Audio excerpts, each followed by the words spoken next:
dominate the game in front of any crowd. I keep it 100 while you only keep it 50 down. I can conquer any style, victory is in me now. My time is now, and scare me with lip. I'm spontaneous, smart, dangerous, fancy and quick. My trainer told me to work, he ain't prepared me to quit.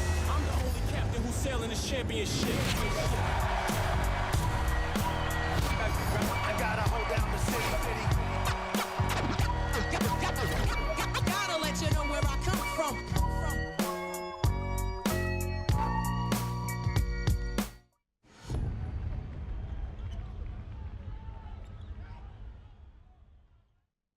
Сайн бацхан үзэгчдээ амралтын өдрийн мэндийг хүргэе. Баазар нэвтрүүлэг 11 дэх улирлынхаа 33 дахь дугаарыг та бүхэнд хүрэхэд бэлэн боллоо. Нэвтрүүлгийн платинум ивент тэтгэгч сайн сайхныг санхүүжүүлэн Голомт банк.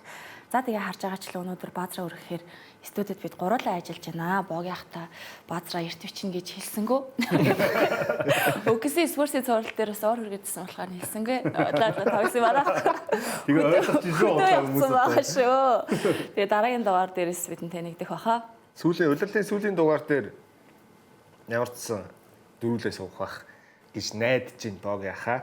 Тэгээ сүүлийн дугаар дээр одоо эргэтлээ орогт ямарчсан энэ удирлал гоё. Базита одоо тэг финалч одоо баг маргааш дуусчих магадгүй юм шүү. Тий.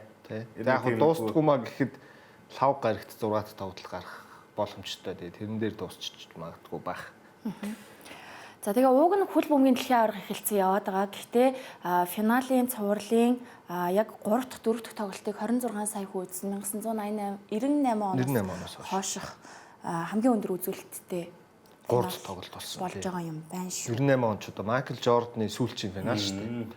Тэгэхээр тэр жил тийм амар хүлээлттэй жил байсан тэр финалаас мэдээж яг одоо нөгөө OTT үйлчилгээ нэвтрээд хүмүүс илүү олон одоо үзэх юм боломжууд нэмэгдсэн болохоор тэр бол бас мэдээж нөлөөлж байгаа. Гэхдээ энэ финал бас ямар хөө хэмжээнд сонирхолтой болж байгаа вэ гэдгийг бас нэг талаараа харуулсан ийм статистик гарсан байна лээ. Тийм, ерөн зүгээр эмбээр одоо эмбийн хүрээнд ажиллаж байгаа Америкийн сэтгүүлчнэр одоо аналист нар хуучин тоглогч байсан янз бүрийн одоо продакшн ажил хийж байгаа хүмүүс ч гэсэн хэлээд байгаа. Энэ жилийн финалийн цуврал бол зүгээр юм кино шиг юм яваад байна. Тоглолт болох нь скриптэнд бичигдсэн аль хэдийн ялангуяа тэр сүүлийн нэг хамгийн сүүлийн дөрөвд тоглолт энэ төрөг бол Крис Бош энэ төр өөрөөхөө цахим уц. Энэ бол зүгээр уран сайхны кино. Энэгээр ингэ кино хийхэд ч болохоор юм болчлоо.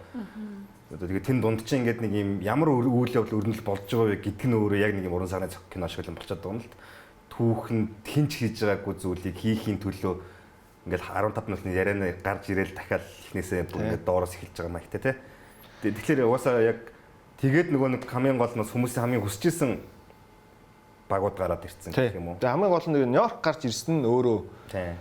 Хамгийн гол нь Нью-Йорк гарч ирээгүй 27 жил за яг одоо 99 оноос хойш гэж бодохоор чи тэгээ 27 жил болоо. За сүүл авраг авснасаа хойш гэ 73 оноос хойш юм чин дахиад энэ олон жилийн дараа гарч ирж байгаа гэдэг утгаараа лигийн угаасаа ер нь дэлхийн номер 1 саксон бөмбөгийн баг бол Нью-Йорк шүү дээ. Үнэлгээ бүх зүйл нэр хүн дээрээ тэгэхээр тэр талаас нь Нью-Йорк гарч ирсэн нь өөрөө бас энийг ингээд хайпын өсгөөд өчөж байгаа. Тийм нөгөө талаас нэг хөлбөмбөгийн дэлхийн аврагтаас нэг холбоотой зүгээр сонирхуулгаад Америкчууд хөлбөмбөг сонирхдуулсан юм л да. Сая судалгаагаар рандом байдлаар авсан чинь баг нэг 2-1 нь юу болоод байгаа надад ерөөсөө хамаагүй юу ч хөлбөмбөгийн дэлхийн авраг гэж юу ч байдیں۔ Баг 3-1 нь за баг 3-1-ээс ч их баг 40% нэгсэн юм байна.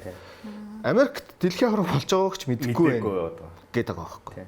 Тэгэхээр чин яг NBA нь өөрөө нөгөө Америк дотоодынхын спорт өөрөө нэр хүнд нь ямар байгааг бас нэг талаас харуулж байгаа гэсэн үг ээ. Тэ дэлхийн хэмжээнд авч үзэх юм бол NBA дэлхийгээр үзүүлэлттэй явч үзүүлэлттэй. Сүүл нөгөө Аргентин, Францын финалийн сүүлийн тоглолтыг 1.5 тэрбум хуудсан. Тэр чинь амар тоглолт болсон чи. Юу энэ финалийн дөрөвт тоглолт Мбаппе 3 хийж мисдэг. 3-3-тэй пенальт цогтөг. Гэтэ угаасаа эн чинь нэг жоохон ойлголт нь өөр байхаа таам л та. Эн чинь нэг улсын лиг NBA чинь зөвхөн Америкийн нөгөө тал чинь бүтэн дэлхийн тоонд тэмцсэн шүү дээ. Одоо энэ жил хэд харьцуулахын аргагүй. Бүр хамгийн олон баг орж байгаа шүү дээ. 48 баг л. Харьцуулахын аргагүй юм баггүй. Тэгэхээр энийг харьцуулах нь жоохон өөрөө утгагүй зүйл л дээ. За тэгээд финалаасаа эхлэе да. 27 жилийн дараа Madison Square Garden-д финалийн цувралын эхний тоглолтоо хийлээ. Өөрсдийнхээ талбай дээр. Тэгээд ерөнхийлөгч нь ирж үзсэн анхны тохиолдол боллоо юм чинь тийм. Тэр нь одоо сүр дулаантай л эхэллээ. Half time-аар нь Cardi B ирж дуулж юм. Cardi B нэлийн биеэ барьсан гэсэн. ерөнхийлөгч ирсэн болохоор. За тэгээ тоглолт ялчгүй тоглолтыг ер нь сайн эхлүүлэх шаардлагатай баг нь бол Саутгемптоны залуучууд байсан. Цувралд эхний 2 тоглолтоо талбай дээр алдчихсан байсан болохоор энэ тоглолтоос зайлшгүй хожил авахын тулд эхлэлээ сайн шаардлага байсан. Тэрийгээ хийж чадсан да. Тэгээд тэрийг 2 дугаар үедээ бас хадгалахгүй маань Нью-Йорк ч 2 дугаар үеэ бүр амар хийсэн. Тий. 2 дугаар үед чинь 42-24 шүү дээ. 18 онооны зөрүүтэй. Ер нь л нэг цуурлалын бүх Яг тэгж иймэрхүү яваад байгаа. Миний анзаарч байгаа. Миний анзаарч ер нь статистикч батлаад байна. Цуурлалын бүх тоглолтын эхний хагаст ялангуяа 1-р үе, 2-р үе ихэнд Сан Антонио Спурс бүгдэнд нь 10 буюу түүнээс дэш онооны тэргүүлийг заавал олж авч байгаа. Тэгээ гол тэрийг алчаад байгаа. Тэрийгээ бариулж байгаа. Бас Тэгээ шүүлтийн асуудал ер нь 3-4 дахь тоглолтод бүр нэлээд яриагдлаа тийм. ялангуяа Энэ дээр бол гол дээр бол зогтлууллаа. нэлээд яригдсан. Одоо тэр нэг сонин үлээлтүүд ялчгүй одоо юуг нь их санаа зовх уу байсан. Тэрийг бол хэлэх хэрэгтэй. Гэхдээ бас шууд тэрнээс болоод хожигдсон уу гэвэл үгүй. Бас үгүй. Гэхдээ яг хөө тэр тоглолтын хэмнэлд тодорхой хэмжээнд нөлөөснө үү гэвэл нөлөөсөн. Тоглолтод ер нь яаж явахад одоо тэр Таунсын алдааны асуудал ч гэдэг юм уу те. За тэгээ Өвжи Ануноби бол үнэхээр супер байна. Өвжи Ануноби ер нь зүгээр энэ гихтээ бол үнэхээр гэрээ эзэн шиг байж чаддаггүй юм аа. Тэгээ одоо энэ мэтчлэн нэг иймэрхүү тааруу шийдвэрүүд, тааруу бөмбөг алдалтууд өөрсдөө эргээд Нью-Йорк алдаад тэр нь Спурс оноо олж дуусаад байсан л да. Тэгэхээр эднэр байгаагүй бол бас нөхцөл байдал өөр. Тэгэхээр одоо 100% ч тийм нэг айхтар шүүгчээс болоод Нью-Йорк хожигдсон ч юм уу ийм юм бол байхгүй. Тэгээд самбартаас ер нь Нью-Йорк нэгс илүү байсан л та. Гарааны тавтан бүгдээрээ 5-аас дээшээ самбар авцсан. Сэлгийн хүртэл бүх тоглогчид нь өндөр самбартай ер нь нэг тийм итвэх зүтгэлтэй. Тэгээ нөгөө шамтын шидэлтүүд орохгүй болоод эхэлсэн чинь багасаа хамгийн олон 3 онооны шидэлтийн оролдлого гүйцэтгэж байгаа нь Аннобигийн гүйцэтгэлсэн сайн. Анноби ч одоо сүүлийн энэ 2 тоглолтод одоо за энэ тоглолтын дээр гэхэд л бас л багийнхаа хамгийн өндөр өвтө шидэж байгаа. Хамгийн өндөр өвтөд давталсан тоглогч нь болсон. За тэгээ эргэн бол ингээ 2 дугаар үе дээр ирчихсэн. 7 оноо эхний хагас илүү дууссан бүр. За тэгээд ер нь уур амьсгал эргээд Нью-Йоркч ер нь явчудаа гэсэн. За энэ дээр спортын бус алдаа өгсөн. Энэ бол спортын бус алдаа гэхэд бас жоохон эргэлзээ тий. Яг одоо тэгээд нөгөө спортын бус алдаа ч нэг тийм санаатай санамсаргүй нь хамаагүй үйлдэл нь өөрөө ямар байсан бэ гэдэг дээр тэнцэлж байгаа учраас тий. Тэр талаас нь л шүүгчнэр шийдсэн баг. За тэгээ ирээд бүр давуугаа аваад явах нь үгсээр Спурсийн бол 3 дугаар үед үнэхээр сайн хариу барьж чадсан. Энэ дээр тэг зүр миний нэг анзаарсан юм нэг тийм илүү дутуу бодлуудаас Спурсийн бас нэлээд салтсан байсан баха нэг юм айцгүй хүлээсэх хөх юм уу? Одоо тэр хоёр хожигдол ер нь зүгээр юу байсан баха? Алдахымгүй болох. Яг үнэ харин тийм. Тэгж за одоо дүүрсэн гэдэг шиг тий. Тийм. Үг орж ирэхгүй бас. Одоо өнгөрсөн дүүрсэн. Одоо тэгэл үзнэ гээл гарсан баг. Залуу баг чинь тэгэхээр бас аюултай. Яг тэрийг энэ 3 тоглолт за тэг 4 тоглолтод ч гэсэн үг нь харуулсан юм аа. Дөрөвдгийн дөрөвдөлтээр нь л яриа да. Тэгээ Арсен тэгж санагдсан. Тэгэл айгүй тийм чөлөөтэй тоглож байгаа юм шиг харагдсан надад. За тэгээ Fox нэг хүн шиг тоглож төгсгөлийг бол хийж чадсан тоглолт нэр явуулсан. Гэхдээ Нью-Йоркийнхан бол сүүлд ер нь л зарай зөрүүн дээр л тоглож шийдэгдсэн. Тэгээ энэ тоглолтын зүгээр яг миний хувьд Нью-Йоркийн хожигдлын ер нь тэгж муу эхлүүлээд муу явсны шалтгаан болвол Брансон хитрхи нухсан. Одоо яг нөгөө нэг Брансон ухаад эхлэхээр л нэг улирлын тоглолт Нью-Йорк нэг эвгүүддэг шүү дээ. Яг тийм дүр зураг тоглолтын ерөөс эхнээс харагдсан. За гэхдээ яг нэг талаасаа бол Брансон нухаж байгаа юм шиг боловч нөгөө талаас нэг уучлж болох шалтгаан нь Сан Антонио бол нөгөө хэдийн үнэхээр сайн хамгаалсан. Ялангуяа одоо Таунсыг довтлох боломж, Микал Брицийг ингээ хамгаалтууд бол маш сайн эзсэн болохоор орон зай олдохгүй Брансон тэгээд нөгөө өгч чадахгүй төгсгөлд нь ингээ өөрөө довтлох юм сонголтууд дээр ирээд ирсэн бас нэг юм зүйл байгаа. Гэхдээ 24 довтлооны секундын бараг 16-гийн Брансон зүгээр зал зогссноо гэвэл зогссон үйлдэл зөндөө гарсан.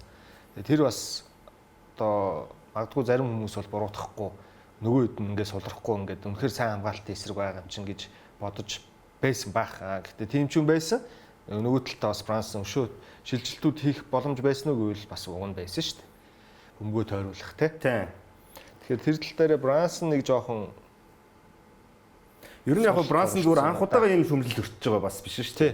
Улирлын дундуур ч гэсэн ингэж яригдчихсэн, өнгөрсөн жил ч гэсэн яригддаг. Ер нь Брансны зүгээр карьерын турш хитрхи боолгоог тоглогчоо тэгээд өөр дөрөө их бөмбөг удаадаг, яг товтлохыг зөвхөн өөр дөрөө төрүүлж боломжийг олж харах гэж хичээдэг гэж ярьдаг байсан уу гэвэл угаасаа л ярьдаг байсан. Гэхдээ энэ плей-оффт бол тэр нь харьцангуй багасаад яг нөгөө Нью-Йоркийн олуулаа тоглолтог сагсан бөмбөг бол ингээ хожоод болоод байлаа шүү дээ. Одоо эхний хоёр тоглолтын дээр хүртэл адилхан тийм. Ялангуяа Катар бөмбөг шилжиж байгаа нөхцөлд бол аюу айтайхан байгаа. Илүү ашигтай байгаа гэсэн чинь энэ тоглолтын дээр гол нь тим юм болоогүй учраас Брансын эргээд шүүмжлүүлээд байгаа. Тэр нэг Трампын нөлөөлөл баг л та.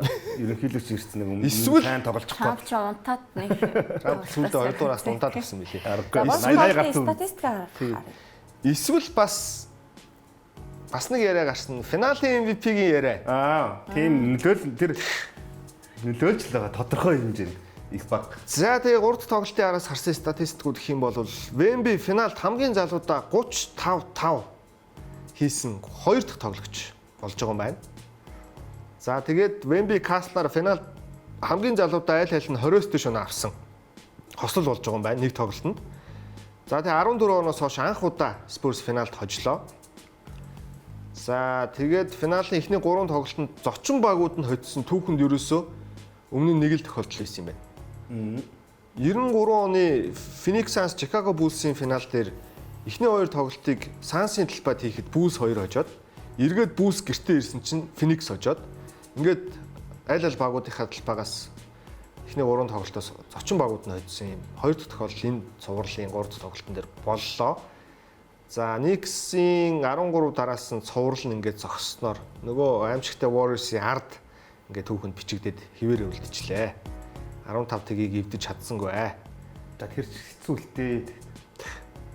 За тэгээд Wembley плей-оффын 3 дахь тоглолтууд дээр 32.5 оноод унчилтгаа гэдэг үзүүлэлтээр түүхэнд нэгт бичигдээд эхэлсэн байна. Тэгтээ яг гэсэн үг юм би. 3 дахь тоглолтууд гэдэг чинь эхний шат, 2 дугаар шат, бүсийн финал, ингээ финал гэдэг 4 цуврал, 3 дахь тоглолт гэсэн үг шүү дээ.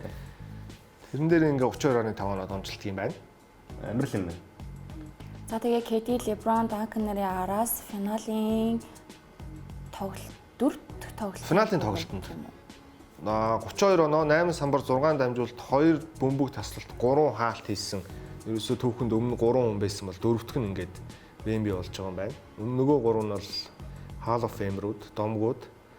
За тэгээ Castle, эцэст нь Castle 23-5-5. Тэгээ 50-с дээш шүүгийн давталгааны гүйцэтгэлтэй тоглосон хамгийн залуудаа ийм статистик гаргасан 3 дахь тоглогч болж байгаа. Өмнөх нь Magic Johnson 2007 оны Tony Parker 2 байсан. Tony Parker 2007 онд финалийн MVP болж исэн.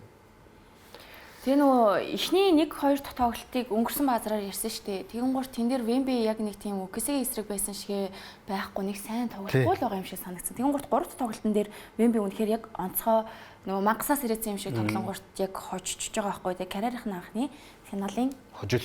Тийм бас. Өөрөө яг тэр эхний 2 тоглолтын дараа ч гэсэн хилцсэн байсан л да. Юм дуусч дуусд юм аа. Одоохонд юу ч дуусаагүй. Гэхдээ бид нар нэг юм хүлээн зөвшөөрөх хэрэгтэй. Тэр нь бид нар нэлээд тийм прешертэй болчлоо дарамттай. Гэхдээ энэ бол миний хүсэж исэн тэр юм зүйл мөө. Бид нэг ингэж нэг юм сэрэг зүйл хэрэгтэй байсан. Тэгээ одоо эндээс бид нар алхамаар гарах гэж л үзнэ. Тэгээд энэ бол надад хамгийн таалагдж байгаа зүйл нь байна л гэж хэлсэн. Тэгээд тэрийг 3 дахь тоглолтод ч нотлон харууллаа л та.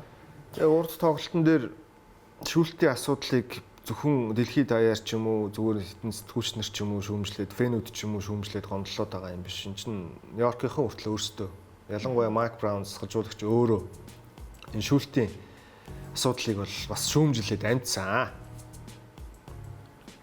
За тэгээд юу гэж хэлсэн бэ гэхээр хэвлэлийн урал дээр финалийн тоглолтын нэг хагаст нэг баг нь 24 торгуул шидэд нөгөө баг нь 8 удаа шидхийг би өмнө хизээж харж ирсэнгүй. Ийм юм байж болд юм уу гэсэн.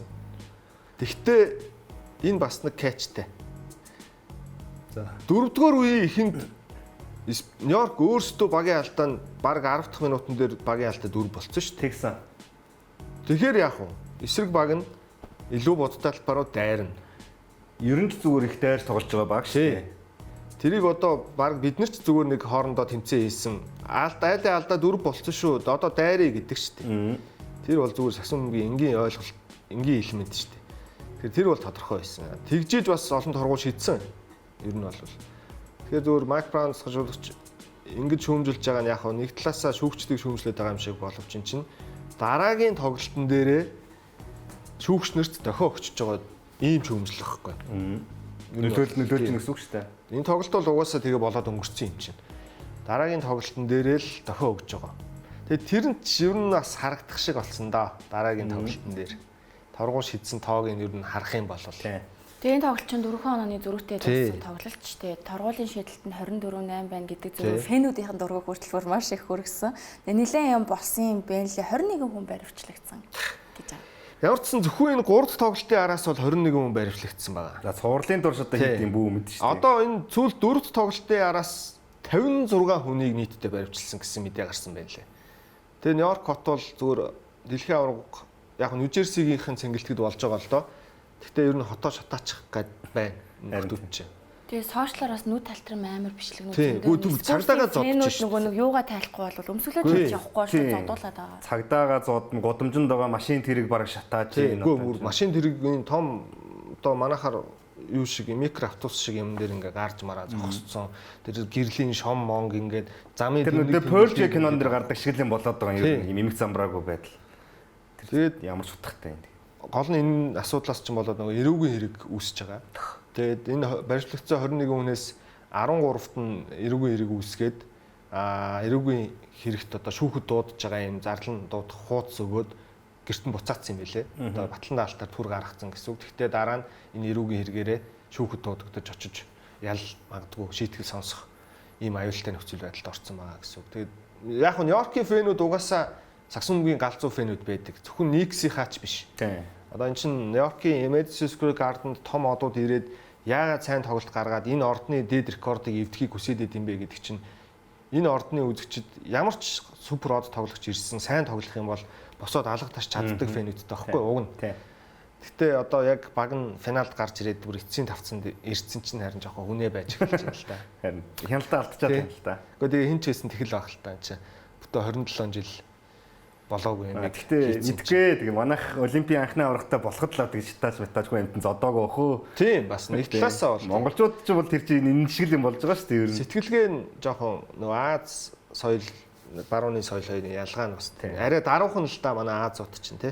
Өнгөрсөн жил ч гэсэндээ Индианаг эсрэг иймэрхүү юм болоод исэн санагдаад байгаа юм. Хог могтой холбоотой байж. Тийм шүү дээ. Ер нь Нью-Йоркийнхэн чинь бас оркууд нь орк шүү дээ. Тэгээд дэлхийн хамгийн том хот шүү дээ. Ямар л бол ямар хүн байгаа шүү тийм чинь.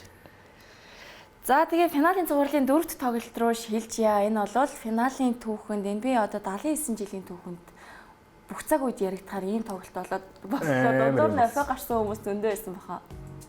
Энэ бол зүгээр жинхэнэ тэр Крис Бош хэлдэг уран сайхны кино. Юу гэсэн ч үг юм мэдэхгүй. За тэгээ түрүүний мэдээлэл гарч байгаа маань 21 хүн баривчлагдсан. 13 хүнийг нь болохоор эрүүгийн хэргийн шүүх хуралд дуудах хуудас өгч байгаад батлан даалтаар болов. За одоо энэ хараа ингээ автобус дээр гараа зогссон. Энд ч уг нь хувийн өмчтэй хин нэг өмчтэй. Харин тийм. Өө тэр цагдаагийн машин биш тэр чинь полиц гэж штий. Зодуулж байгаа цагдаагийн бичлэг бас айгүй их явж байсан. Тийм. Гэхдээ тэр ер нь хэн байна хамаагүй байлээ. Нөхдүүд бол ерөөс. Тэгээ манай спортсын фэнүүд бас жоохон юу баймаар байна. Жоохон залтай ухаалаг хандмаар байна. Тоглолт дуусаад тэр өмсгөлөө цүнхэлж мөнхлээд гардаг юм уу яадаг юм. Ингээ амар баавартай өмсөд гарах юм аа. Тэр чин тэгээ бас нэг ихтгэл өнөмшлөлтэй холбоотой юм болчихноо. Гэхдээ тэгээд эн чинь эцсийн бүлэгт юу жохлын хүний эрүүл мэнд магадгүй амь нас те аюулгүй байдал чухал шүү дээ. Ийм галзуу солиотой нөхдүүдтэй годом таарад юу ч болчих юм бэлээ. Тэгээ гол нь чинь Нью-Йорк хот ч те амар хүл хөдөлгөөн ихтэй. Гэхдээ финалийн тоглолт явж байгаа хоёр хотын чив чимээгүй замын хөдөлгөөн ч одоо нөгөө бид нар хатар царайтай нэг тэгж яриад байдсан шүү дээ. Дээр үеч чив чимээгүй байдаг гэд Нью-Йорк бол яг одоогийн байдлаар яг финалынхаа тоглолттой өдөр бол тийм байгаад байгаа юм байлээ шүү. Тэгээ энэ нөгөө нэг сошиал хэрэглээний бас нэг гайл та ер нь бол эдгээр чинь нэг рил хийх гээд нэг юм тэнэг юм хийгээд тэр нь хяналтаа алчаад байна шүү дээ. За 4 дахь тоглолт.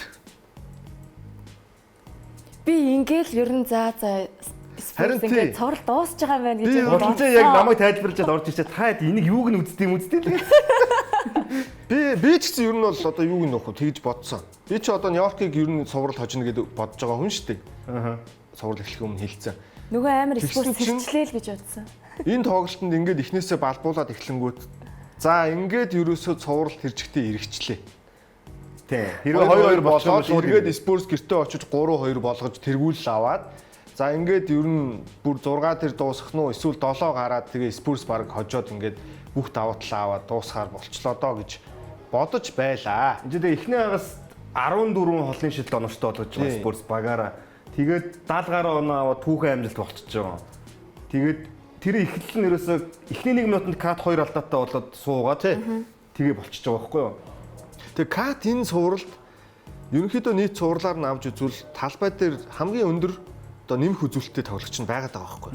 Тэгэхээр кат энэ цувралд ямар чухал тоглогч вэ гэдгийг ерөөсөө энэ тоглолт шууд харуулсан. Тэр эхний 2 алдаа. Харин Тэгээ Бриц адилхан муу байсан энэ тоглолтын дээр. эхний агаас л ингээ 20 сонон зэр үсэж байгаа юм. Гэхдээ ер нь зүгээр яг Тэр талбай дээр гараад ирсэн явж харан за юу болоод байгаа юм бэ гэж бодсон. тайлбар хийж байхад тэгтээ яг бас нөгөө 20 соноо болсон ч гэсэн нэг юм сонир мэдрэмж байгаадсан байхгүй нэг юм. За Madison Square Garden нэг эргээд ирэх гээд Юу хэлээд байсан шүү дээ амгаа тайлбар дээрээ. Би бас уг нь бол нэг эргэж ирээ за 4-р үнийг 15 оноо болгож байгаа шүү дээ. яг нэг юм оноо дутуу юм шиг мэдрэмж надад л төрүүлэг байхгүй талбай дээр гаргаж байгаа тоглогчдын нь байгаа байдал нь хоёр багийн мөрсөлтөө байгаа л гэсэн. Би болохоор одоо ингэ Нью-Йорк барьж байгаа шүү дээ. 10 за 10 оноо моноо болгоол те. За эргэж ирэх нь бол эргэн ирэх юм байна. Төгсгөж чадахгүй. Гэтэ төгсгөж чадахгүй ингээд Спурс нь хожоол дуусах юм болоо да гэж бодоод ирсэн. Бүр дуусах хүртэл нь. Тэгээ тиймэрхүү үйл явдал ч болсон. Тэр 103 104 тэр Жош Хаахт ороод тэр Леяпа Алдаа тий. Тэр чин бол бас нэг муугийн ёр штэ. Одоо сүүлд би Кортни Линийг плей-офф нэг тэг цацалтаа алдаад карьер нь ерөнхийдөө дуусчихсан санаад байгаа байхгүй юу? Кортни Лигийн нөхцөл байдал гэхдээ Жош Хартынхаас хэцүү товтлогоо байсан. Арай Нэг хэцүү бол өсөрцөн хойноо тэр чин нэгээр авч төгсөж байгаа, самбардаж төгсөж байгаа төгсгөл штэ. Тий. Чин тэгээд цаг бүр бага үлдсэн сүүлийн товтлогоо байсан. А эн чин бол сул цацалт штэ. За ер нь эндээс бүх юм ихэлсэн. Энэ дээр тэгээд хин их ухаантай тоглосон юм аа. Брансон. Тий. Ерөөсөө яараагүй. 29 оноор дутуулж байгаа нэг юм 3 шидэд газ оноо барьчих гээгүй. Ингээл 50 байж байгаа л яг нөгөө найдвартай дундынхаа шидэлтүү сул хүнээ олж харах гих мэт ингээд нэг алхам алхмаар мэрж явсаар хагаад эн чин гүйцэд ороод ирж байгаа юм л та. Кат энэ хоёр товтлогоо амар чухал товтлогоо байсан. Тэгээд би бас Мич Джонсон засгаж өгч бас болоогүй байна даа л гэж бодсон. Тайм авах сонголтууд байгаад байгаа шүү дээ. Одоо энэ 3 тайм байгаад байгаа шүү дээ. Тэгэхэд ингээд авахгүй явуулаад байгаа байхгүй. Тэгээ бүр 4 оноо олж ойртчиж авч байгаа байхгүй. Тэгсэн. Одоо энэ баг энэ товтлогооны өмнө авч байгаа байхгүй. Тэр жоохон оройтсон. Чи нэг 10 болоход баг авчихаар шүү дээ. Тэгэхэд авахгүй явуулаа л байгаа. Яг нь Попович тэгдэг байсан. Өөртөө асуудлаа шийдгээ. Тэр баг нь шийдчихдэг байсан гол нь. Энэ баг чинь залуу байж шүү дээ. Залуу байна харин. За тэгээ Вемби 2 торгуул алдсан. Тэгсэн Касл аваачаад 2. Энэ яг юу вэ? За энэ бол Дэрн Фокс, JR Смитээс арай жоохон IQ муутай байна гэдгийг харуулчихж байгаа маа. Гэтэ яг энэ тоглолтын дараа шүүгчдийн 2 минутын сүүлийн тайлан дээр алдаа байсан гэд бичигдсэн байлээ. За энийг бурхны гар гэж нэрлээд байгаа. Аниноби тэгээд энэ тоглолтод угаасаа нэг юм арай өөр байгаадсан юм аа. Доороос нь хүн баг өргөцсөн юм шиг өндөр гарч ирж байгаа зү. Яг одоо энэ Брансны энэ шийдэлтэн дээр бол хүмүүс хоёр хуваагдсан л яриад байлээ л дээ. Нэг хэсэг нь бол амар муу товтлооны сонголт гэж. А нөгөө хэсэг нь бол шууд Вемби өөдөөс гараад ирчингүүт оролт хийх юм бол эн чинь айгүй эвгүй товтлохоор. Тэгээ цаг баг. Энэ дээр тэгтээ кат хүрсэн байлгүй гарч ирж байгаа. Хүрээгүй бол бас Тэр доор яг нэгээр өгч байгаа. шууд нэгээр авч байгаа энэ дээр. Энд юу өсөө амар гой заслан ашиглаж байгаа хөөх тэр Вембигийн. Мичл Робсоныг авч үлдээд тий. Яа мэдгүй би яг энэ 4 дахь өдрийг хизээж мартахгүй хаа. Өдөржингөө энэ тоглолт санаа бодлоос ерөөсөй гарахгүй байгаа гэсэн. Яг 29 онооны эргийн эрэлтгийг гол нь чинь NBA финалийн тоглолт шүү дээ. Тэгүн гуртаа Аннобиг л бүр үнэхээр бишрэн шүтлээ. SL 2017 онд таслахдаа яг одоо ингэж нөгөө хатгах оролдлого хийж агаад тасалж исэн юм билээ. Гэтэ өнөөдөр яг чухал үед тэр 1.3 секунд үлдсэн байхад яг ороод хатгаал чухал оноог авч байгаа. Тэгээд Ананобигийн нэг статистик бүр наривчсан статистик бүртгэгдсэн байлээ. Лигийн бүх түүхэнд одоо яг ийм статистикийн play by play тоолж ихснээс хойш ийм точ буюу бөмбөг зүгээр шууд хатгаад тэр нь оноо олж байгаа дундч нь 1.4 оноо авж байгаа гэдэг үзүүлэлтээр лигийн түүхэнд нэгт бичигдэж байгаа юм л. 5 дор хаяж 500 удаа хатгсан тоглогчид дундаас гэж байгаа. Тийм. Кайл Лауригийн нэг шидэлтийг бас яг ингэж Торонтод байхдаа яг ийм түүхэн юу яаж исэн юм бэ шүү. Тэгээд ингэж хатгаад оноо болдох магадлал нь маш өндөр байна гэсэн үг байхгүй. Оноо 1.4 гэдэг чинь. Нэгсийн бүрэлдэхүүнд байгаа яг үнэндээ аврагын туршлагатай нэг л хүн байгаа шүү дээ. Тэр ананоо би яг тэрийг л харуулад байгаа юм чинь. Хүн бол ер нь анануудаас өөр хүн тэгэж үсрээд эцсийн хүртэл ингэ нэг хатгачих гэдэг бодлоо. Тэгээ яг нэг юм гоё мачур буюу одоо нэг юм яг нэг торгон 90 дээрээ ирсэн нас нь байна л да. Ананоо би одоо 27 8 нас гэдэг чинь тий. Тэгэхээр яг хүмүүсийн ер нь л яг эд спортын яг NBA-ийн тамирчдын хувьд бол бүр яг авраг авдаг л дундаж нас нь энэ насан дээр ирсэн юм байна. Фэнүүд нь ч гэсэн бүр итгэж чадахгүй байсан шүү дээ. Яг юу болоод өнгөрчөө гэдэг галзуурсан тий. Үнэхээр амар тоглолт юм. Тэгээ одоо ийм амар том цохилтыг Spurs авчлаа. Тэгээд тоглолтын дараа Wemby хэлсэн бид нар тугаасаа одоо 2 л зам байна. Муу сайн гэсэн. Муу нь бол ингээд сэтгэл зүгээр ялагдаад бууж өгөх. За сайн нь бол бид нар өшөө илүү хүчтэй болоод эргэн ирж хожил байгуулах. Тэгэхээр бид нар юуг нь сонгох нь бол тодорхой гэж хэлсэн. Wemby-гийн зүгээр тэр мэдгдлүүд бол тэгтээ амарлаг. Амарлаг. За 29 оноос эргээ ирсэн финалийн түүхэнд хамгийн том эргээ ирэлт өмнөх рекорд нь 2008 оны Celtics Lakers. Ямар ч азтай юм аа. 4 оноос эргэж ирж хожиж ирсэн юм. Бид нар бол лигийн түүхэнд гарсан хамгийн гайхалтай 2 эргээ ирэлтийг лав шууд үзчихэл байсан юм байна. 8 оны энэ Бостны амар эргээ ирэлтийг ч бас үзээл сууж ийлээ. Үзчихсэн. Би бол тэгтээ яг энэ тэгжил Бостны фэн болох маягтай болсон. За тэгээ Аннаби 38 оноо авсан. 33 оноо авсан нь плей-оффын карьерийн дээд амжилт болсон юм байна шүү. За Harper тэгээ 21 оноо авснаар финалд хамгийн залуудаа 20-с дээш оноог авсан тоглогч болж байгаа юм байлээ. Зүгээр энэ Harper-ыг ингэж тоглож байгааг хараад би зүгээр Fox-ийн карьер ер нь ингэ дуусаад Harper гараад явах юм байна. Карьер гэхээс илүү зүгээр Spurs дэх карьер. Тийм, Spurs дэх карьер ч юм уу. За Brunson 36 оноо авсан. Финалийн дундаж оноо нь ингээд 29.5 болж байгаа юм байна. За тэгээ 24 оны Luka Doncic-ийн дундаж онооноос ингээ өндөр болж байгаа юм байна. Dallas Mavericks-ийн хаан. Dallas Mavericks-ийн хаан. Ийм хоёр хүнээ явуулчихсан байх шүү дээ. За, Wemby 4-р үед 8-аас 2 гэж товтлсон. Торгуул 4-өөс 1 гэж хийсэн. Тэр Wemby 2 торгуул алддаг малддаг бол ёстой. Гэхдээ тэр чинь ингээ цаанаасаа бүр скрипт зурагдсан, бичигдсэн киноны зохиол байгаа байхгүй юу? Тэрийг баг нэг юм яг high school college-ийн сагстай нэг кинонод үүдэн шүү дээ. Тийм кинон дээр л ийм харагдана нэр шүү. Энд чинь NBA шүү дээ. За тийм Wemby энэ суурлын 4 тоглолтын сүүлийн 2 минутанд нэг товтлогоо амжилттай болгосон юм байна. Энэ бүр амар чухал. Яг Wemby яг ингэж байгаа байхгүй юу? 4 тоглолтын сүүлийн 2 минутанд шүү дээ. За яг торгуулаас бол оноо авсан тий. Яг амжилттай болгосон товтлогоо нь ерөөсөө ганц л байгаа байхгүй. Тэгээд ийм юмнуудыг уншихаар за 22 та юм да гэл өнгөрөхөөс өөр сонголт хөл. Тэгээ бас нэлээд ядарч байгаа харагдаад байгаа юм. Амар ядарч байгаа юм дуусаад байгаа байхгүй юу? За руу ноцолтож барилдаж байгаа сүүл тэгэл тэнхэлгүүл болоод байгаа шүү. Fox 2 дугаар хагас 8-аас 2 4 удаа бөмбөгөө алдсан. 5 оноо хас 22 гэсэн үзүүлэлтэд тоглосон байна. Spurs эхний хагаст 76-аас дээш оноо авсан ч 2 дугаар хагасанд 30-аас бага оноо авсан. Түүхэнд анхны баг болж байгаа юм байна. Финалч юу? Плей-офф бүр финалт биш юм бэ шүү. Өлрөл плей-офф финалд ямар ч тоглолтын дээр эхний хагаст нь 76 юм уу 76-аас дээш оноо авчаад 2 дугаар хагаст нь 30 юм уу 30-аас бага оноо авсан. Тохиолдол өмнө хизээч байгаа юм шүү. Ийм уналт байхгүй л гэсэн үг шүү дээ. Ямар ч туршлагагүй байгаагийнх нь илэрлэл мөн үү? Ер нь мөн л дөө. Нэг ийм панганд орчхоор тэрнээс гарахтай амар удаан байгаа. Миний анзаарч байгаагаар. Ер нь зүгээр сурдлын бүх тоглолт нь ингэж байгаа. Оноо илүү гарчаад тэгээд нэг тоглолтын айл нэг хэсэгт нэг 4 минут 5 минут ямар ч одоо тоглох амжилттай болгож чадахгүй оноо авахгүй ингээд нэг юм яваал байгаа байхгүй. Тэр чинь нэг юм тохиолдол биш ингээд тоглолтод татагдаад нэгдэг чинь нөгөө баг нь нэг зогсоох аргыг олчингууд тэрнээс гарах аргаа олох гэж нэлээд хэцүү нөхцөл байдлаа тулгарч ийн гэх юм уу?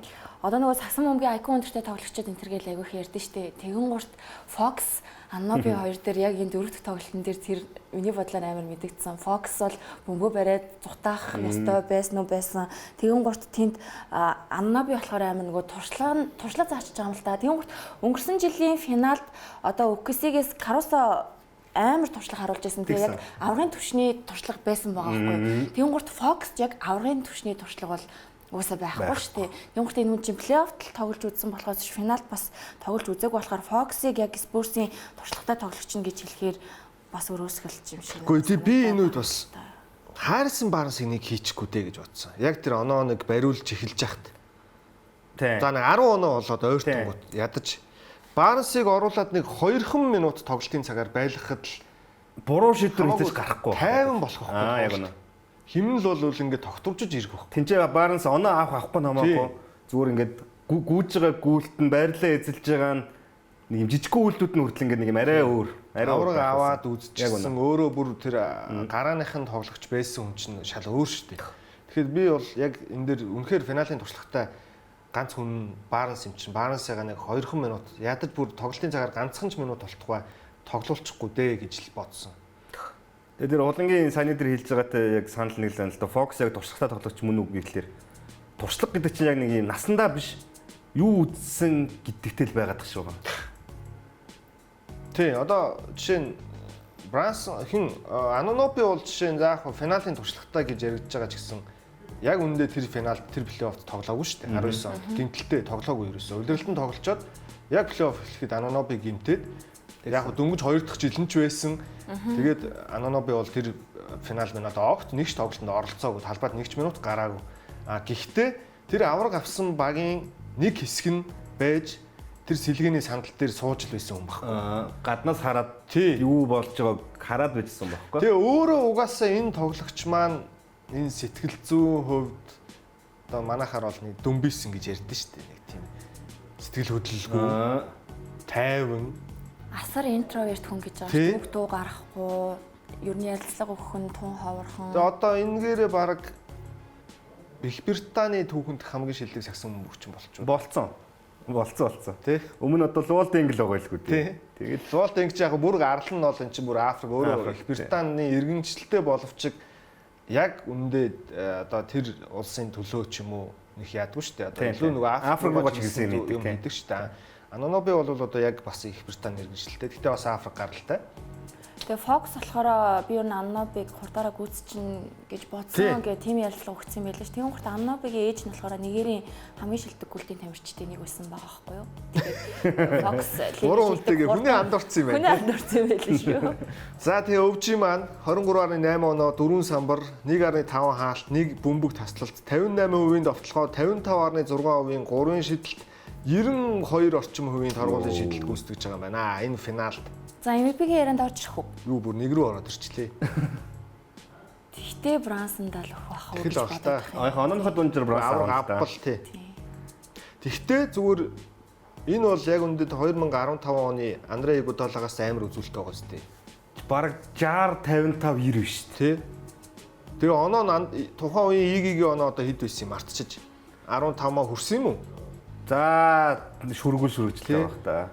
Тэгэхээр чи мань хүний оноо ийм байна. Тэгээ эргээд энэ хүн чи хамгаалтан дээр ямар хуу байгаа билээ. Гээд бодохоор одоо яг хэд үе дээр яваа энэ гоё тоглогч. Финалийн MVP-ийн өрсөлдөөнд бол үнэхээр дээгүүр шууд ороод ирж байна. Гоё. За тэгээд дөрөвд тоглолт бид нар үнэхээр гайхалтай тоглолт үзэж сонирхож биширлээ. Тэгээд одоо маргааш өглөө 5 дахь тоглолт юу болох бол гэдгийг бас нэг жоох ярих хэрэгтэй. Тэгээ дөрөв тоглолтын дээр би тайлбартан суусанд бол зөв хувьд амар баярлсан. 5 дахь тоглолтын дээр нэг юм сасан бөмбөгөөс юм нэг авах мэдрэмж ер нь сүүлийн нэг 2 жил мэл ер нь нэлээд бага байгаа байхгүй юу? Нэг би ч олон жил үзээ тайлбарлахаар ингээд нэг янз бүрийн моментуудыг үзээд тэр болгонд нэг энэ гоё юм даа. Онцгой санагдахаа болоод эхэлсэн. Тэгсэн чинь яг дөрөв тоглолт бол нэг юм сагс чинь ийм гоё шүү гэдэг юм дахиад надад ингээд нэг 5 дахь тоглолтын дээр ер нь таамаг юу байна тэгвэл? Энэ дууссан баха. Ер нь маргааш гэхдээ Спурсийн талбайч гэсэн. Зүгээр ийм хүнд цохилтноос эргэж за яг залуу баг учраас эргэж ирэх магадлал байж магадгүй зүгээр. Гэхдээ ер нь зүгээр хэцүү дээ. Харин тий. Ер нь 5 тоглолт баг. Fox-аас их юм хамаарах байх та маргааш тий. Fox-аа бүр үнэхээр хэвлэл мэдээлэл юм бай болж шít. Харин тий. Би бол угаасаа нөгөө бүр Оклахомото цуурал явж хахад нөгөө Swish гэ подкастт орохдоо ч хэлж ийсэн, нэвтрүүлэг дээр ч баазар дээрээ ч хэлж ийсэн. Тэгэн дээр болохоор би одоо зүгээр Fox бол Harper-ийн ер нь бол ард бичигдэхүйц байна. Би бол зүгээр хамгаалтаа бодоод Harper-ыг гараанд хийгээд Fox-ыг бүр сэлгэнээс тоглуулсан ч болохоор санагдаж байна гэж уг нь хэлж ирсэн. Харин тийм. Тэгээ одоо би яг тэр юу сая баг Fox зүгээр надад өөрөө батлаад өгчлөө л дөө. Мич Джонсон ч гэсэн одоо зүгээр эн чинь үлрэлийн тоглолтод финал учраас нэг тим юм хийх Тийм шүү дээ. Одоо юу юм? Үцрэл 3хан тоглолт л үлдлээ шүү дээ. Ер нь үлрэл ганцхан тоглолт дуусах гээд шүү дээ. Тийм. Тэгээд Fox ч гэсэн энэ плей-оффын дундаас орж ирсэн үн шүү дээ. Fox-гүй болж ирсэн байхгүй юу? Тийм. Тэгэхээр тэрийг Fox-ийг сэлгэнээс ч юм уу үзэх хэрэгтэй байна. Одоо нэг амар том асуудал нь үнэхээр баг юм бол Fox гэдэг хүнийхээ одоо энэ сэтгэл зүг одоо нэг хань болох дэмжигтэй ийм юм байх шаардлагатай учраас тийм өөрчлөлт хийх нь жоох эрсдэлтэй баг. Яг тэгэхээр хэрвээ маргаашийн тоглолтын дээр Harper-ыг гараа руу хийгээд Fox-ыг сэлгэнээс тоглуулна гэх юм бол тэр тоглогчийн сэтгэл зүг бүр амар болно. Тэг нь. Бүр сэлгэнээс бүр юу ч болно. Тэгэх бах. Тэгэхээр тийм өөрчлөлт яг одоогоор бол хэрэггүй. Авчих юм бол 6 дахь тоглолтоос ч юм уу тий. Гэхдээ ер нь дараагийн хэдэн жилүүд тэр чигтээ Spurs-ийн хах уу энэ жилдээ бол ер нь Нью-Йорк Knicks. Мэдхгүй шүү. Би бол тэгж одоо хэлж чадахгүй шүү. Тэ харин бас хэцүү л дээ. Нэг юм давж чадахгүй гацчих юм бол давхгүй даваагаа нөгөө одоо дараа жил тэгээд OKC буцаал амар тоглоал Spurs-ыг нэг жилд нь хоошлуулж хожигдуулаад тэрний дараа жил дахиад өөр явж ба гарч ирэх юм. Энэ одоо үн чинь олон жил яг нэг энэ сэтгэл зүй болон бие махбодын үед яг энэ төвшин дээр бүгд фокуслж чадахгүй гэдэг чинь бас нэг арай өөр. Тэгээд авчвал фокус эргээд Spurs одоо жижиг зах зээлтэй хот нөгөө OKC шиг одоо ингээд том цалингууд төлөөд эхлэхээр энэ залуучууд чинь том гэрээг аваад эхлэхээр нэгийг явуулж таарна гэдэг юм асуудал руу ерөөсөө 2 жилийн дараа л ороод эхлэх байхгүй юу. Гэхдээ одоо бид нар энэ финалийн MVP лидерийн хүснэгт харж байна те. Wemby Harper хоёр явж л шүү дээ 22 настай. Цалин хэдхэн төгрөг хоёр залуу те. Энэ тэгээд NBA.com дээр хамгийн сүүлд 4 тоглолтын араас гарсан MVP ладер шүү. За яг зарим сайтууд дээр өөр байна лээ. Одоо Brunson нэгт, Towns нэгт ч юм уу те. Эсвэл цуврал 2-1 болцсны ар дээрээс Wemby нэгт байдаг ч юм уу. Тэгсэн энэ 4 тоглолтын дараа NBA.com дээр Anunoby нэг рүү ороод ирсэн байгаа шүү. Гэхдээ энэ бол зөвхөн зүгээр одоо нөгөө NBA.com-ийн сэтгүүлчдийн гаргаж байгаа л магадлал таамаг. Яг санал өгөх сэтгүүлчд өөр санал өгнө. Тэгээд би зүгээр дараа жил ягаад тийм одоо чиний ярьж байгааг зүгээр эсэргүүцээгүй шүү. Зүгээр би нөгөө талаас нь л бас бодож үзэх гээд байгаа. Хэлээд байгаа юм нь эдгээр чи одоохондоо зөвхөн энэ жил үлрэл бол хүлээлтгүй байсан үлрэл сагсаал тоглоцогддог байхгүй. Тий. Нэг талаас. Дараа өдрөөс эдгээр чи агентууд, гэр бүл, найз нөхөд одоо тойрон хүрээлэл 9 шүдийн хүмүүс одоо чи жоох өөрийнхөө үн цэнийг бодоо. Одоо ч юм уу янз бүрийн гэрээ мэрээ 9 шүдийн ажлын санал мал подкаст юу гэдэг. За тэгээд авгаа хүүхэн 9 шүдийн ороод ирж штэ амьдралд нь. Одтой амьдралаар ороод ирэх байхгүй юу? Тэгэхээр тэр чинь өөрөө бас ингэж дааж явахад айгүй хэцүү нэрв штэ. Тэгэхээр харин хүмүүс ч гэсэн ер нь зөвөр Нью-Йорк энэ жил одоо дахиж шанс хэцүү юм чинь Нью-Йорк төрүүлээд Spurs угсаал ирээдүйтэй баг юм чинь гэж байгаа боловч тэр чинь бас тийм баталгаатай юм биш байхгүй. Яг би ч гэсэн тэгж бодож байгаа. Одоо Spurs угсаа дараа жилүүдэд дахиад дээд түвшинд үзнэ. Зүрэг потенциалын хувьд бол энэ баг үнэхээр лигийн хамгийн топ түвшний баг мөн. Ойрын угсаа чинь цонхолтой санал нэг байгаа юм. Ойрын 5 жилдээ энэ баг хамгийн өндөр потенциалтай баг байсаар байна. Үргэлж контейнер түвшинд яригцсаар байна. Зүгээр тэрэндээ хүрхүүгүй гэдэг чинь дахиад нэг юм. Одоо яг OKC-ийн Fox-ыг сэлчүүл хүрх бах уу? Одоо яг OKC-ийн нөхцөл байдал 2 жилийн дараа Spurs-т гарч ирэх байхгүй. Одоо энэ Dylan Harper-ын rookie гэрээ дуусаад rookie max гэрээ сунгана. Castle-ийн гэрээ том гэрээ нэхлэн. Wemby-гийн том гэрээ эхлэн. Тэнгүүд Fox одоогоор багийн хамгийн баг чиж угаасаа багийн хамгийн өндөр цалинтай хүн. Тэгээд энэ Champagne-ид гэрээг нь яах юм? Бас л буурах гэрээтэй айгүй дажгүй гэрээ байгуулсан байхгүй. Тэр гэрээ нь магадгүй 2028 он гээд дуусаад тэрний ард дээрээс яах юм гээд асуудлууд яг OKC-гийн одоо эрх үлрэлт санхүү дээр нь тохиолдох асуудал шиг юм 2 жилийн дараа Spurs тохиолдох байхгүй. Тэгэхээр тэр болтол гой хугацаа байна. Гэхдээ баталгаатай биш. Дахиад финал тоглоно гэдэг баталгаа бас байхгүй. Гурлаж явахад тэгтээ цуврал дууссан юм шиг ярьчлаа те. Гэтэ яг энэ чи угаасаа хэцүү даалгавар байгаа юм л да. 3-1-ээс эргээжсэн ганцхан ганц л юм. Либер агуу хаанж ярил л байгаа шүү дээ. Тийм байна да. За ингээд энд хүрээд финалийн цувралын талаар ярьсан хэсгээ өндөрлүүлээ. Дараагийн хэсэгт лигийн өрөөнд бас өөр сонирхолтой зүйлүүд, мэдээллүүд зөндөө өрнөж байна. Тэр талаар ярилцах болон драфтыг мөн өнөөдөр илүү чухалчилж ярилццгаая. Нэвтрүүлгийн ивент тэтгэгч хамтдаа төрүүлж чалхан Unitel Group хэсэг хугацааны дараа уулзцгаая үзэгчтэй.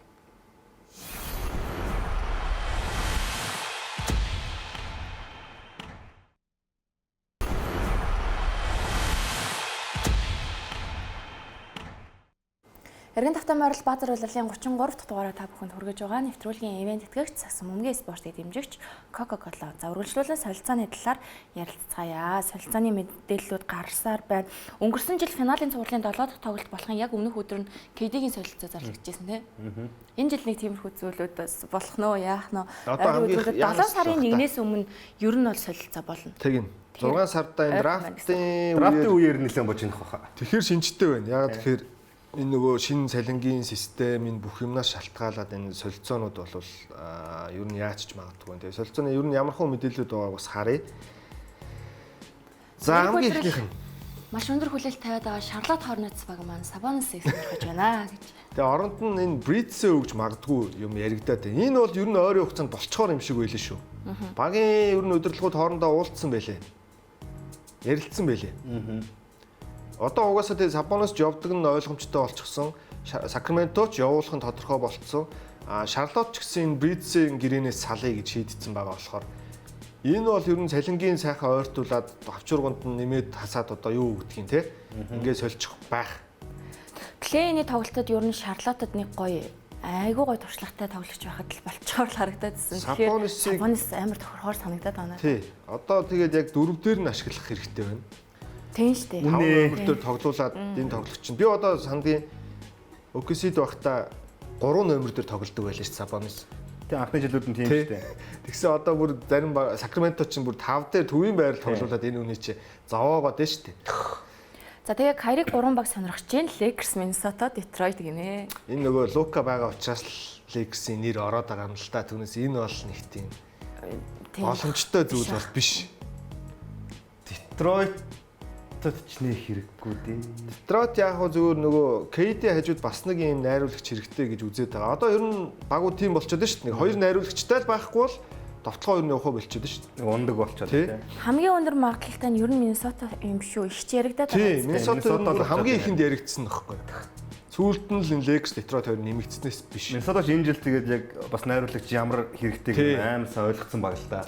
Эдвард хажуудаа нэг юм бөмбөг барих хүнтэй байхыг хүсэж байгаа юм байлээ өөрөө. Тэгээд тэрийгаач багийн удирдлагуудаа хэлсэн. Тэгээд тэр нь ямар ч байсан хэрэгжих боломж нь Кайри дээр юм шиг байна. Тэгээд даас өөрөөсөө нөгөө чиглэлээ өөрчлөөд ер нь Кайриг ч явуулчвал явуулчих гэдэг мэдээ гарснаас хойш иймэрхүү яриа их гараад эхэллээ л дээ. За тэгээд дараагийнх нь их сонирхолтой. Бостон болохоор Джейлен Брауныг солих бодол огтой байхгүй. Гэхдээ Янасын солилцооноос бүр мөсө холдоогүй гэдэг байгаа. Энэ ямар мэдхгүй. Юу болоод байгаа вэ? 3 Макс Грэтэй тоглогч байх боломжгүй. Тийм. Тэгэхээр Янасыг бол авмаар байгаа. Тэгэхээр хэнийг өгөх гээд байгаа. Би одоо Тэйтумыг өгнө гэж бол мэдээж байхгүй. Тэгээ Брауныг бол явуулахгүй гэдэг байгаа. Гайхалтай. Хэрвээ тэггүй энэ хоёрыг 3-ыг ингэж аавна гэх юм бол тийм чинь баг талбайд гуруулаад тоглоно шүү дээ. Бараг бүх хүмүүс нь явж таарна л да. Талбайд гуруулаад тоглоно шүү дээ. Тэгэхгүй энийг бол би сайн ойлгохгүй л. За тэгээ Pelicans болохоор Trey Murphy-г бол солино. Гэхдээ драфтын ирэх бус одоо амжилт гаргаж чадхаар тоглогчоор солино гинэ. Тэгэхээр энэ бас багуудад нэлээд боломж олгочж байгаа баха. Миний бодлоор бол одоо драфтын ирэхгүй багууд байгаа шүү дээ. Тэгэхээр энэ чинь тэгвэл драфтын ирэх сонирхгүй юм байна. Сайн тоглогчтой болон баг бол жишээ нь Trey Murphy-г сонирхвол тоглогчоор солилцож болох юм байна гэдэг мэдээ тараачиж чинь гэсэн үг байхгүй. За Lakers-ийн фэнүүд анхаарлаа хандуулаарай. Нөгөө заримдаа хайрлаа, заримдаа үзэн ятад гэдэг Reeves чинь 5 жилийн 239 сая. Энэ нөгөө Макс гэрээ авах боломж нь юм. Гэхдээ яг нөгөө дараагийн жилүүддээ яаж тоглохоос хамаарна л та.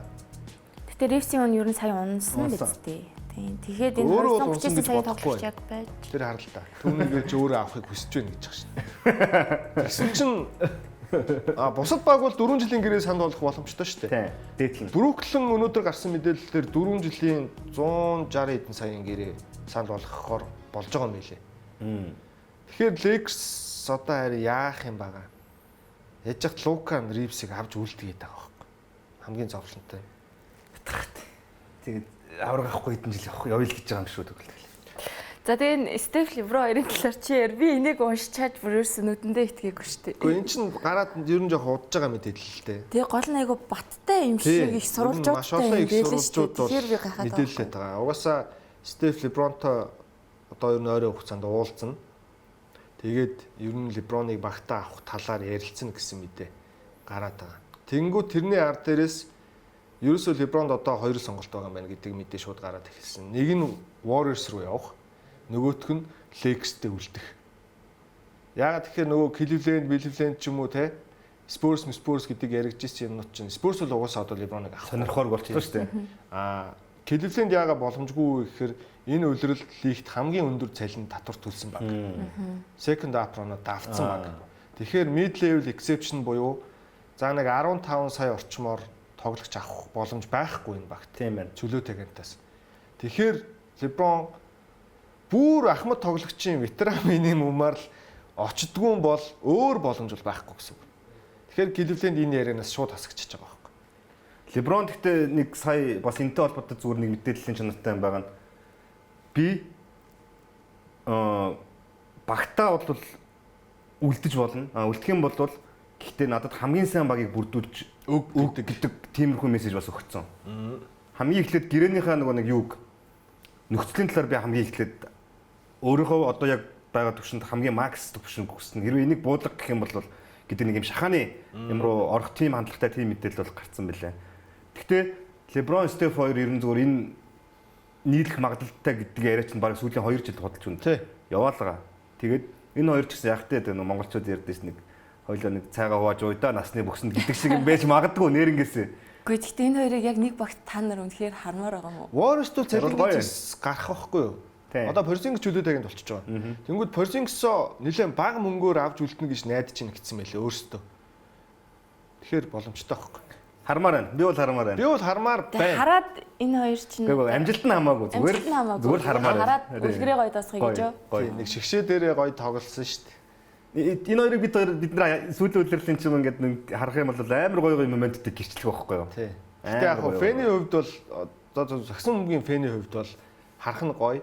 Гэхдээ энэ хоёр хүний легасиг бодвол мэдхгүй би бол димэл гэж бодож байна. Тийм, легаси талтай бол хоёулангийнх нь хувьд жоохон тийм онцгүй байхгүй. Тэр LeBron-ы хувьд бол тийм л юм дээр үлдчихлээ. За тэгэнгүүт дараагийнхан сая Knicks авраг авах уугүй гэдгээс шалтгаалж Янасыг их юм болох гэдэг юм тийм.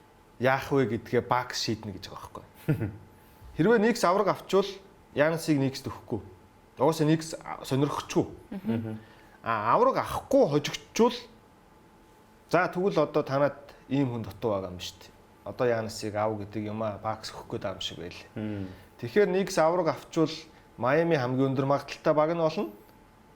Бостон бол хэцүү гэдгийг бүгд ойлгож байгаа шүү дээ угаасаа. Яг боломжтой л гэж яригадаад байгаа болохоос биш. Тэгэхээр Knicks авраг болохгүй бол Knicks рүү ээж болно. Тэгэхээр сая 3-1 болсны ар дээрээс бол ер нь Miami-тай буцаад өвөл тавьж исэн саналын дахин ярилцъя гэж байгаа юм шиг байлаа. Тэр өрөөнөө бараг залгсан бохоо хоёр менежер нь би энэ лугаа. За нөгөө чи надад юу гэдэлээ яасан гэлээ гэл. Тий. Нөгөө чи юу боллоо гэ тий. За тэгээ маргааш өглөө их юм шийдэгдэхэндээ цувал сунах уу, сунахгүй юу, дуусах уу, дуусахгүй юу. Fox-ийн солилцооч гэсэндээ ер нь маргаашнаас яригдах. Ер нь яригдаад хэлсэн байлээ. Хэрвээ финалд Spurs хожигдчихвол ер нь хожигдчихвол биш. Сая дөрөвд тоглолтын ар дээрээс Fox-ыг энэ зүүн сольж магадгүй гэдэг яриа гараад эхэлсэн байлээ. Магадгүй ч гэж энэ баг болчих واخ уу. Харин тийм. Ер нь бол нэг тийм шаардлагагүй шүү дээ. Fox-оор яах дээл. Harp-ыг дараад нь шүү дээ Fox. Харин тийм. Энэ минутаараа боломж олдохгүй болчиход, олохгүй болчиход.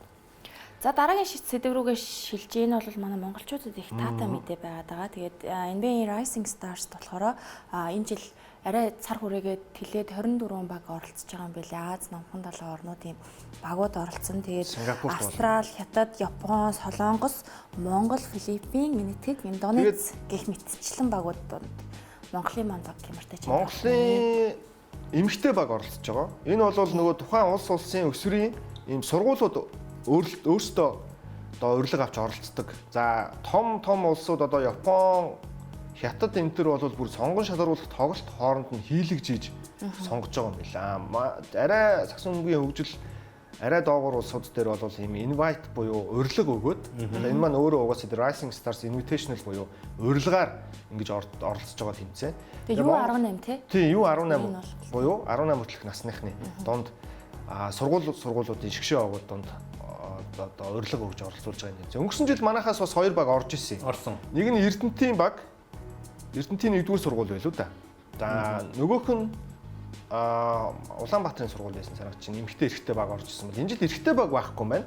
Эмэгтэй баг орж байна. Эмэгтэй баг орохдоо Royal гэд олон улсын сургуулийн Girls гэдэг баг байдаг тийм. Ийм охтууд бол оролцож байгаа юм байна. 18 хүртэлх насны баг. Тэгэхээр энэ тэмцээн маань 6 дугаар сарын 23-24-нд эхлэх юм байлээ. Тэгээд бид нар бол яг Монголынхоо багийн тоглолтыг бас дамжуулна. Хэсэгтээ 2 тоглоно. Хэрвээ хожоод одоо магадгүй цаашаа хэсгийн шатнасаа даваад хасагдах шат руу гарах юм бол хасагдах шатны тоглолтыг бас гаргана. Тэгээд хаах шигшээ финалийн тоглолтыг бас Монгол бол дамжуулна. Ямар ч зүйл зүгээр нь өрлөг аваад ингээд жил болгон ороод байна гэдэг чинь тэгээ ялангуяа бүр юм ахлах сургуулийн төвшөнд ороод байна гэдэг чинь Монголд өөрөө дэлхийн сагсан бөмбөгийн газрын зураг дээр ямар нэгэн байдлаар байнга хараанд нь өртдөг болцсон байна гэдэг л утгатай. Тэгээ энэ бол их гоё мэдээ. Ер нь сагсан бөмбөгийн фэнүүд. NBA-с одоо ингээ Азийг хариуцсан хүмүүс нь ингээд энэ тэмцээндээ бол амар ач холбогдол өгч байгаа. Тийм билээ. Өдөр болгон над руу ингээл WhatsApp-аар ч юм уу мэйлээр ингээл харилцаал. За одоо шууд амжуулалтанд ийм тест хэрэгтэй байна. Дүрсний ингэж ийм байна. За тэгээд танаа Монголоос ийм баг орж байгаа шүү, ингэж байгаа шүү гэд мэдээллүүд ерөнхийдөө байнгын өгөөд явж байгаа. Тэгэхээр зохион байгуулалтын хувьд бол нэлээд өндөр түвшинд болдог. Өнгөрсөн жил ч гэсэн бид нар гаргаж ирсэн. Зохион байгуулалт бол үнэхээр супер болж ирсэн энэ тэмцээн. Энэ жил одоо тэг бүрл гоё болж байгаа байлгүй. Дахиад ингэ. Тэгээ Жеремилийн WNBA-ийн домог Lauren Jackson тэр чинь яг тоглогч нартай уулзах тийм бас нэг тийм агшин байгаа юм. Өнгөрсөн жил мэлчин бүр Явмын ер нь NBA-ийн бас нэлээд олон Азаас тоглож исэн тоглогч нар монголч нар энэ тэмцээн дээр ч урилгаар очоод хүүхдүүдтэй уулзаад цом момыг гардуулж өгөөд маш гоё зохион байгуулалт болж ирсэн. Энэ жил ч гэсэн бүр тэрнээс л гоё болж байгаа байх. Тэгэхээр 23-24-нд яварчсан Монголынхоо эмэгтэй. Үнэхээр гоё мэдээ байна. Охтуудынхаа тоглолтыг үзэх нь байна бид нар. За дараагийн сэдв рүүгээ шилжиж NBA-ийн багууд ямар тоглогчдод хамгийн өндөр хүлээлт үүсгэж байгаа вэ гэдгийг бид нар ер нь ногоон өрөөнд өргөцсөн тоглогч нараас нь харчдээ шүү дээ. Тэгээд ногоон өрөөнд ямар тоглогч нар өргөцсөн бэ? За эхний дөрв бол ер нь ойлгомжтой дөрөв нэрсэл байна. Нэг эхний лотоны сонголт болох 14 тоглогч болох магадaltaй. За энэ чинь нэг ногоон өрөөнд чинь нэг 20-д баг 30 тоглогч өрдөг баха. Хамгийн өндөр магадaltaй. Тэгэл тэрнээс одоо яг лотоноос 14 сонгоод нь шүү дээ. Тэгэхээр ямар ч одоогор бол 14 тоглогч өргөгдсөн байна. Тэгээ нөгөө Даррен Петерсон гэдэг энэ залууг жоохон судалсан гэсэн чинь Америкийн нэгдсэн улсынхаа хамгийн өндөр үнэлгээтэй тоглогчдын нэг ер нь одоохондоо яг байгаад байгаа юм шүү дээ. Тэгээд харьцуулж байгаа тоглогч нь гэсэн чинь Booker, SGA байл шүү дээ. Хим маягийнх нь хувьд бол тоглолт. Яг тоглолтын арга барилын Дебанца Даррен Петерсон хоёр бол ер нь хоёулаа л гоё юм л. Гэхдээ ээжээ Дебанцаг ингээд судлаа харж байхад сул талууд нь айгүй цөөхөн байсан байхгүй. Тэгэнгүүт Даррен Петерсон болохоор ерөөхдөө нэг тийм супер хурдан хамгаалагчдыг хамгаалах чадвар нь бол бүрэн батлагдаагүй. Тэгээ холын цан шийдэлтэн тийм сайн лид төвшин бол хараахан хурц чадаагүй гэсэн. Тийм. Ер нь бол Ананоби нэг орж ирэхдээ нэг иймэрхүү байсан шүү дээ. Яг шийдэлтэн тийм амар найдвартай биш. Гэхдээ ингээд хөгжих боломжтой, том биетэй. Яг би бол Ананоби шиг ийм гоё тоглогч байна гэж хардаа. Тэгээд дээр нь энэ чинь BYU, Brigham University лөө. Ютагийнх штэ. Salt Lake-ийн. Ер нь бол их тийм даруухан хүүхэд гээд байгаа. Гэтэ нөгөө нэг зүгээр ингээд коллежоос ч болоод ч юм. Энэ тэнд энэ хүүхэд ч одоо ингээд юм харагддаг болчиход байгаа штэ. Янз бүрийн одуудтай яриад хөөрөөл. Тэгээд тэр нөгөө нэг одоо NBA-ийн төвчний одуудын энэ хүүхдэд ярьж байгаа, энэ хүүхдийн талаар ярьж байгаа юмыг сонсохоор энэ хүүхд хамгийн зөв явж байгаа хүүхд. Чи наадхал хийгээд байгаараа гэдэг чинь мэрэгжлийн тамирчид энэ хүүхдийг хэдийнэ ингээд нэг юм за энэ хүүхд бол баг мэрэгжлийн төвшөнд очсон юм байна гэд анзаараад эхэлсэн гэхээр ээжэдээ банцаа бол үнэхээр юм арай өөр юм билээ. Тэгээд одоо аль хэзээ нэг тийм догтой байгаа шүү. Догтой яг тийм юм билээ. Эхний хоёр бол өөр. Одоо Камерон Бузрыг болохоор айгүй өндөр юм байлээ шүү дээ. Тэгсээр нэ плеймейкер гэдэг байгаа. Тэрэнд нь нэглэн олзуурхаар минь. Түрүүн би ярьдээсэн шүү дээ. Шакта Дибанцаа уулзаад би тань дээрээс тохож болох уу гэд зүгээр бид нар харахад жоок шүү дээ. Тэгсэн чинь Шак жигнэс хариулдаг байхгүй. Би 19 жилийн хугацаанд минутаас 3 л тохиж чи одоохондоо болохгүй. Тэр чинь нэг юм чин сэтгэлээс ярилцаад байгаа байхгүй яг үндэ бидэрт маазарж байгаа юм шиг хэрнээ. Одоо Шак чи эдтэй хүн бил. Тэгээ Шак хэлээд байгаа байхгүй. Гэхдээ би чамайг байн харж байгаа шүү. Чи яг зөв зам дээр явж байгаа. Үргэлж чамайг харж байгаа дэмжиж байгаа шүү гэд. Би бол энэ драфтын сонголтоос энэ Кэм Бүүзерл бааст болчих. Бааст магадaltaй. Тэр талаас нь уяагаад тэр талаас нь бодоод байгаа. Яг нэг тийм тоглолтыг харахаар яг гоё плеймейк хийж одоо дамжуулалт гоё өгдөг PF-лтэй.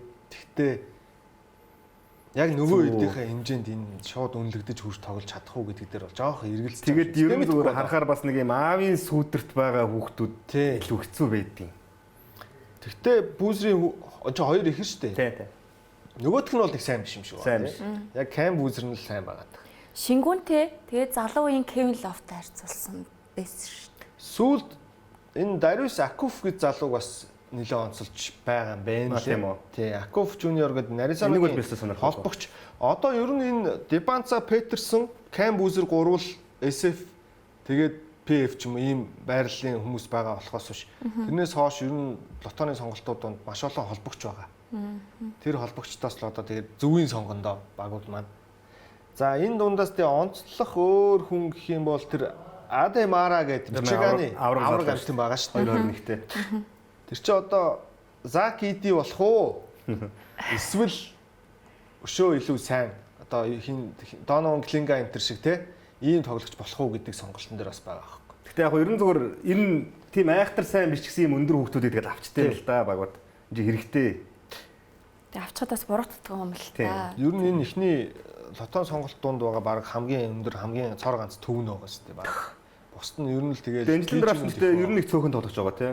70 эдэн тоглож нэр өгсөн юм зү. Тий их амар олон тоглож нэрээ татсан байлээ. 70 за 80 хүрээгүй байсан ямарсан. Би 78 л 73-ыг санаад байна. Энэ нөгөө коллежид мөнгө олж болдог болсон болохоор тэр бас заавал драфтад нэрээ өгöd. Тий гэрээтэй болсон шүү дээ коллеж шин тамирч. Коллежийн тамирчид чинь ингээд сурчлагын гэрээ мэрээ байгуулж болдог болсон болохоор одоо энэ Петерсон Дебан центр чи айл хэдийн сайтнууд болсон. Долларын сайт. Эдгэрч гэлтгүү манай майк ч гэсэн ер нь тийм болцсон л гэсэн үг шүү дээ. Майк нэрийн 7 хоногт Орландо Мэжикт очиж бэлтгэлсэн байсан. Орландо Lakers Bucks 3-тай бэлтгэл хийчлээ. Тэгэхээр ямар ч байсан 2-р тойргийн сонголтуудыг л хүлээгээд байж ах хэрэгтэй болох нь дээ. Тэгээ нөгөө олон тоглогч нэрээ татсан гэдэг ч гэсэндээ бас сайн л мэдээ байна. Тий, ерөнхийдөө энэ драфтын анги чинь нэлээд чанга гэж дүгнээд байгаа юм чинь дараа жилүүдэд тэр хүүхдүүд орчнод манай маш сүүлийн жилийн чинь манай хөө орчий. Тий, чанга гэж бодсон учраас хүмүүс нэрээ татдаг байгаа. Угаасаа би сонгохдохгүй юм байна. Тий. Гэдэг дээр ийм олон надаа сайн хүүхдүүд байх чинь гэдэг дээр. Тэгэхээр яг Майкимон төлөвлөгчийн газрууд нь ч гэсэн чинь судалгаа хийж байгаа шүү дээ. За ийм хүмүүс байгаа юм чамд бол чи одоо нөгөө нэг үнэлгээгээр нэг ер нь бол боломжтой шүү гэдэг хүмүүс нь л үлдчихэж байгаа. Нөгөөд нь бол энэ жилдээ болчихл гэж байгаа. Майкимон хувьд харин болох боломж байхгүй. Яг тэгэхээр коллеж энэ жил төгсөж байгаа. Сүүлийн жил нь учраас энэ бол сүүлийн боломж нь. Ийм үед ихтэй бас жоохон хүн амдаа жоохон харамсах юм а те бид нар 3 сая явуулаа уул ингээл майкига нэлээд сайн пүүшлэл өгвөл сошиалор бүр сайн сэвэл өгвөл олны анхааралд бүр сайн манайхан дээр нэг юм хинэггүй те сошиалор дагаад өгөөч мөгөөч тэр нэг тоодоггүй. Уг нь бол энэ том багууд одоо юу гэдэг юмнууд чинь дандаа тэр хувь хүний профайлыг харахтаа сошиал хандлт нь хэрийн дагагч нь хэдийн энийг авснаар манай багтаа бас юм одоо сошиал дээр колопи гээд зах зээлээ яаж тэлэх боломжтой ингээд амар олон юм харж байгаа байхгүй цаанаа юм. Ер нь бэкграундыг амар харж байгаа. Амар хар. Тэр зөвхөн тоглолт моголтоос гадна, ур чадвараас гадна. Мэдээж тэгэл за тоглолт бол номер 1 юм reason тэр үнийг авахгүй. Тэгээд гэтээ тэрнтэй яг энэ тэнцэх хэмжээнд яригддаг юм чинь тэгээд тэр бэкграундууд байна, харилцаа хандлага байна.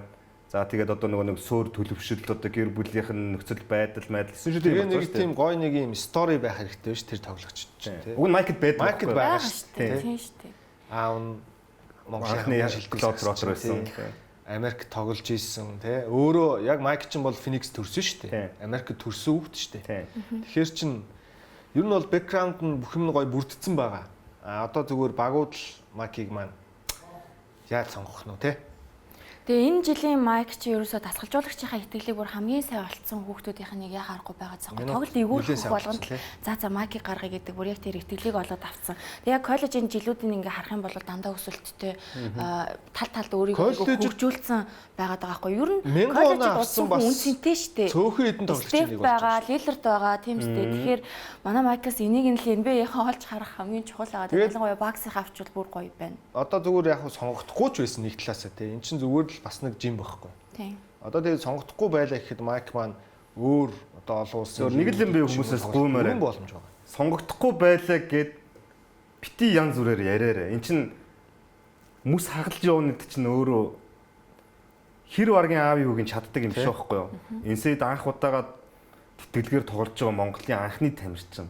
Одоо араас нь хангалттай том хүмүүс зүссэн. Тэгээ одоо араас нь хідүү хөвгт тоглоод эхэлж байна тий. Одоо манай Гана тэгэл нандин өсөлч юм уу гэдэг юм уу тий. Эмхтэй дүлгөөн тоглож ирсэн шүү дээ. Тэгээ бодохоор эн чинь бол бүр хамгийн том зүйл. Ямны pioneer гэдэг хүн, анхдагч гэдэг хүмүүс хагалж байгаа хүн бол зүгээр бидний хүлээлтэнд хүрсэн хүрээгүй ерөөсөө ямар ч хамаагүй тэр хүн бол хамгийн том ажлыг хийж байгаа юм. Тэгэхээр бити нэг манайхан ч нэг юм мэдэм хэрэг дуртай шүү дээ. Хэлээ өстө угаасаа та нар нэг амар л хөөргөд исэн мис угаасаа гэж ирээл ярина бити тэгэрэл гэмээр. Тийм шүү дээ. Урам өгөхгүй бол зарим юмнаас дутчихсан байх. Тий. Чи мэдчихэж болно. Гэтэ чи зүгээр мэдж байгаа мэдлэгээ толгойдоо л үлдээч тэгэл болоо. За драфтын сонь сайхан иймэрхүү байна. Манайхаа шууд амжуулалт тань яах вэ? Мэдгүй. Гарах байлгүй дээ. Би бол тэгж боддог. Гарах байх гэж бодож. Гарах л тий. Одоо гэрэн дээр бас ямар байгаа юм бол тэрийг бас эргэж харах хэрэгтэй. Болоог үлдээ драфт гэхдээ 20 эднэр юм чи. Тийм. За тэгээ Amazon Prime-ийн гэрээнээс чи яах юм уу? Гэхдээ бид нар шууд амжуулалтаа бичээд оройн хүргээд байгаа шүү. Орой үзэж байгаа хүмүүсээс нэлээд байгаа юм бэлээ. За. Маргааш бүхэл амьдрал шийднэ. За зүгээр Хусан түрүү юу гэлээ? Дууссан байх гэж бодож байгаа гэлөө. Ер нь маргааш гинэ. амгаа бол ер нь дууссан байх. Би маргааш дуусна л гэж бодлоо тийм. Хоёроо дуусах байх гэж бодож байна. Би бол за ямар ч 6 дахь тоглолтын дээр дуусах юм байна л гэж бодож байна. Маргааш бол Спurs очиж баха. Гэтэ яг Спурсийн фэнүүдийн хувьд угаасаа энэ үлрэл одоо энэ үлрэл эхлэхэд цөмөрөө юу өгсөн штэ. Таамаг. Ингээд дээр өгсөн байхгүй.